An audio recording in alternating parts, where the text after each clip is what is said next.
Friends, ലിഥാസ് food വേൾഡിലേക്ക് ഏവർക്കും ഹൃദ്യമായ സ്വാഗതം.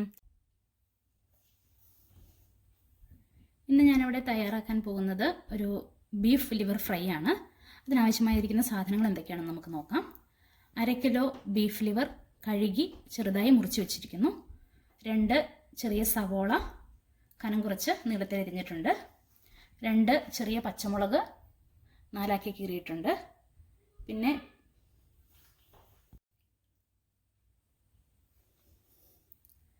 ഇന്ന് ഞാനിവിടെ തയ്യാറാക്കാൻ പോകുന്നത് ബീഫ് ലിവർ ഫ്രൈ ആണ്. ഇതിനാവശ്യമായിരിക്കുന്ന സാധനങ്ങൾ എന്തൊക്കെയാണെന്ന് നമുക്ക് നോക്കാം. ഒരു 1/2 കിലോ ബീഫ് ലിവറാണ് ഞാനിവിടെ എടുത്തിരിക്കുന്നത്. അത് കഴുകി ചെറുതായി മുറിച്ച് വൃത്തിയാക്കി വെച്ചിട്ടുണ്ട്. 2 സവോള കനം കുറച്ച് നീളത്തിൽ അരിഞ്ഞത്, 2 പച്ചമുളക് അരിഞ്ഞത്, പിന്നെ ചെറിയൊരു കുടം വെളുത്തുള്ളി, ഒരു ചെറിയ കഷ്ണം ഇഞ്ചി, 1/4 ടീസ്പൂൺ കുരുമുളക് എല്ലാം കൂടി ചതച്ച് വെച്ചിരിക്കുന്നു. 1/2 ടീസ്പൂൺ കടുക്, 1/2 ടേബിൾ സ്പൂൺ കുരുമുളക് പൊടി, 1/2 ടീസ്പൂൺ പെരിഞ്ജീരകപ്പൊടി, 2 തണ്ട് കറിവേപ്പില, 1/4 ടീസ്പൂൺ മഞ്ഞൾപ്പൊടി, 1 ടേബിൾ സ്പൂൺ മല്ലിപ്പൊടി. പിന്നെ മുളക് പൊടിക്ക് പകരമായിട്ട് ഞാൻ എടുത്തിരിക്കുന്നത് ചതച്ച ഉണക്കമുളകാണ്. അത് 1 ടീസ്പൂൺ. ഉപ്പ്, വെളിച്ചെണ്ണ ആവശ്യത്തിന്. ഇനി ഇതെങ്ങനെ തയ്യാറാക്കുന്നതെന്ന് നമുക്ക് നോക്കാം. ചൂടായ ഫ്രൈങ് പാനിലേക്ക് നമുക്ക് അല്പം വെളിച്ചെണ്ണ ഒഴിച്ചു കൊടുക്കാം. ഇനി ഇതിലേക്ക് എടുത്തു വെച്ചിരിക്കുന്ന കടുകിട്ട് പൊട്ടിക്കാം. കടുക് പൊട്ടി തീർന്നിട്ടുണ്ട്. ഇതിലേക്ക് നമുക്ക് അരിഞ്ഞു വെച്ചിരിക്കുന്ന പച്ചമുളകും ചതച്ച് വെച്ചിരിക്കുന്ന ഇഞ്ചി, വെളുത്തുള്ളി, കുരുമുളകും എടുത്തു വെച്ചിരിക്കുന്ന കറിവേപ്പിലയും ചേർത്ത് ഇളക്കാം. ഇതൊന്ന് നന്നായിട്ടൊന്ന് മുരിഞ്ഞതിന് ശേഷം നമുക്ക് അരിഞ്ഞു വെച്ചിരിക്കുന്ന സവോള ചേർത്ത് വഴറ്റാം. ഇപ്പോൾ ഇതിൻ്റെ എല്ലാം പച്ചമണം മാറി മുരിഞ്ഞു തുടങ്ങിയിട്ടുണ്ട്. നമുക്കിതിന് ഇതിലേക്ക് സവോള ചേർത്ത് വഴറ്റാം. അല്പം ഉപ്പ് നമുക്കിപ്പോൾ ഇട്ട് കൊടുക്കാം.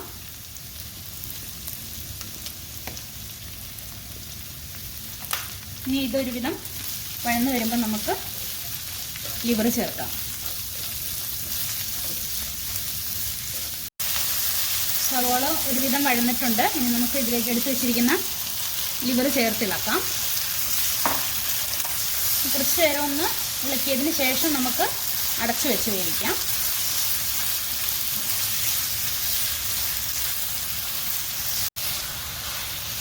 അപ്പോൾ നമ്മുടെ ലിവർ ഞാനൊരു 2-3 മിനിറ്റ് ഇങ്ങനെ ഇളക്കിയിട്ടുണ്ട്.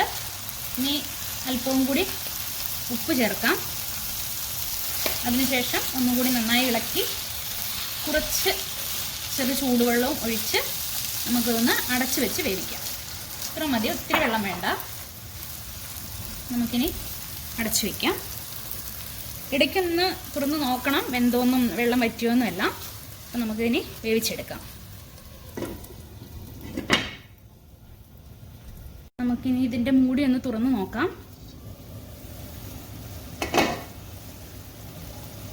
വെന്ത് വരുന്നുണ്ട്. നമുക്കിനി എടുത്തു വെച്ചിരിക്കുന്ന പൊടികൾ ചേർത്തിളക്കി വീണ്ടും അടച്ചു വെച്ച് നന്നായി വേവിച്ചെടുക്കാം. പെരിഞ്ജീരകപ്പൊടി, ചതച്ച് വെച്ച ഉണക്കമുളക്, നമ്മൾ എടുത്തു വെച്ചിരിക്കുന്ന കുരുമുളക് പൊടിയിൽ പകുതിയാണ് ഞാനിപ്പോൾ ഇട്ട് കൊടുക്കുന്നത്. മല്ലിപ്പൊടി, മഞ്ഞൾപ്പൊടി. നമുക്കിത് ചേർത്ത് നന്നായി ഇളക്കാം.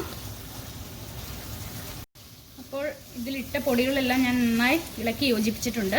ഇനി നമുക്കിത് അടച്ചു വെച്ച് നന്നായി വേവിച്ചെടുക്കാം. ചെറു തീയിലിട്ടാൽ മതി. ഇനി അതിലത്തെ വെള്ളമെല്ലാം ഇറങ്ങി നന്നായി വെന്ത് വരട്ടെ. നമുക്ക് മൂടി വയ്ക്കാം.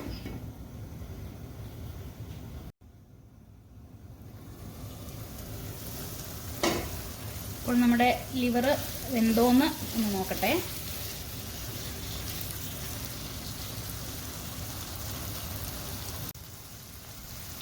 ലിവർ നന്നായി വെന്തിട്ടുണ്ട്.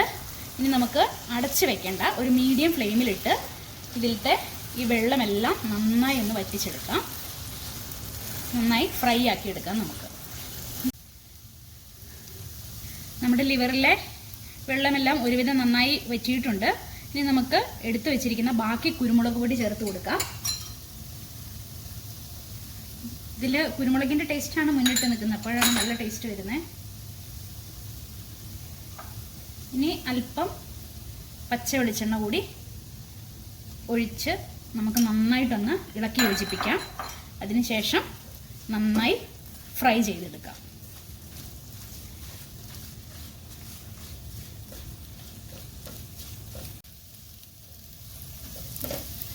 അപ്പോൾ നമ്മുടെ സ്പൈസി ലിവർ ഫ്രൈ ഇവിടെ റെഡി ആയിരിക്കുകയാണ്. നമുക്കിനി തീ ഓഫ് ചെയ്യാം. ഇനി ഇതൊരു സെർവിങ് ബൗളിലേക്ക് മാറ്റാം.